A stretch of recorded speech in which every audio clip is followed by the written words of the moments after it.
Hi guys! Happy April! Padaan ulit sa FYP ninyo. So for today's video, ayan, ay pakanta tayo habang naghuhugas tayo ng pinggan. Oh girl, feel na feel mo naman. Ariana G, ko ba yan? Anyway, trinay ko lang talaga mag-voice over. Ang hirap pala. Shoot ka, girl!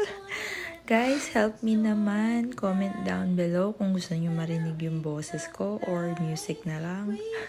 Pero I think music na lang siguro. Ang hirap! Ayan, tara, samahan niyo ako guys. Magluto tayo ng dinner. Ang ulam natin is buto-butong kaldereta. So girl, tigil mo na yung pagkanta mo at tara, let's go! Ayan, hugas ng karne, maghiwa ng sibuyas at diktik ng bawang.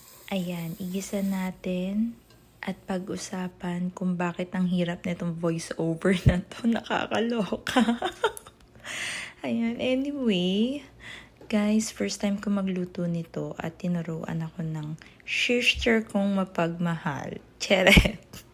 Ang sarap nito, promise. Ayan, feel lang talaga yung hotdog, guys.